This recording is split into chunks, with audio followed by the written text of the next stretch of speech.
আসলে আবারও যেখান থেকে দেখছেন সবার উদ্দেশ্যে বলছি, আসলেই যেতে তো চাই তারপরও হয় না। কিছু, কিছু রিকোয়েস্টে আবার থাকতে হয়।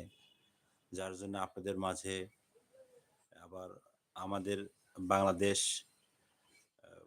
ঠান্ডা হিমেল পরিবেশ, কয়েকদিন তীব্র তাপদাহ চলার পরে আবার বাংলাদেশ আপনার ঠান্ডাময় পরিবেশ। এই মৌসুমে কিন্তু মানুষের একটু জ্বর, অসুখ-বিসুখ হচ্ছে। আমরা অল্পতেই ওষুধ খাবো না। অল্পতে যদি সমস্যা হয়ে থাকে, আমরা অল্পতে খাবো না। আমাদের লক্ষ্য রাখতে হবে যেন আমরা পরবর্তী এখান থেকে আমরা অনেক দূর আগাতে পারি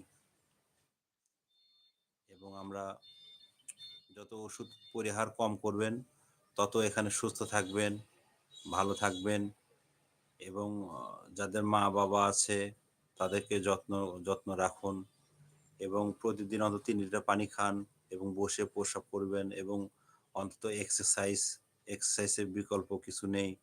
আপনাকে অবশ্যই এক্সারসাইজ করতে হবে।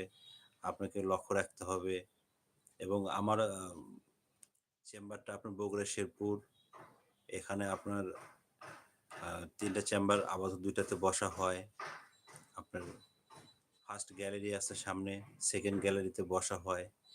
তো আমার বিভিন্ন ভিডিও আছে বাচ্চা হওয়ার আগে বা বাচ্চা না হলে কি করণীয় বা বিভিন্ন বা ক্যান্সার বা এইচএইচ হরমোন, তারপর মেলাটোনিন হরমোন, তারপরে বিভিন্ন একজিমা বা দাউদ এই ধরনের এলোমেলো হলে এই সম্মানিত ভিউয়ার্স আপনারা যারা আছেন বা দেখছেন এখানে আপনারা আস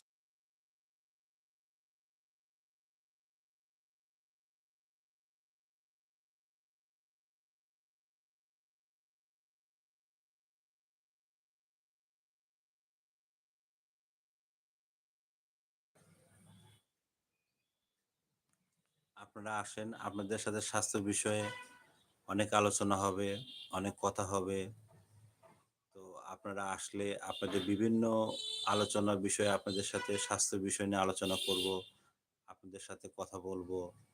অনেকের চোখের সমস্যা, চোখে কম দেখেন, চোখের রেটিনার সমস্যা, গ্লুকোমার সমস্যা, অনেকের মাথার চুল উঠে যাচ্ছে, অনেকে থাইরয়েডের সমস্যা হচ্ছে, পুরুষ কণ্ঠ মহিলা হচ্ছে, মহিলা কণ্ঠ পুরুষ হচ্ছে। All everything A to Z বিষয় নিয়ে আপনাদের সঙ্গে কথা বলবো এবং অনেক আড্ডা হবে। আপনারা দেশ-বিদেশ যেখান থেকে দেখতেছেন অবশ্যই একটি করে লাইক এবং অবশ্যই সাবস্ক্রাইব করবেন। অবশ্যই শেয়ার করবেন এবং আপনাদের মাঝে বিভিন্ন সময় স্বাস্থ্য এবং আলোচনা নিয়ে আসবো এবং আমাকে বেশি, বেশি দোয়া করবেন যেন মৃত্যুর আগ পর্যন্ত মানুষদের খেদমত করতে, করতে যেন আল্লাহ তাআলা জান্নাতুল ফেরদৌস দান করে। আপনাদের জন্য দোয়া করি, আপনাদের যেন বেশি ওষুধ খেতে না হয়।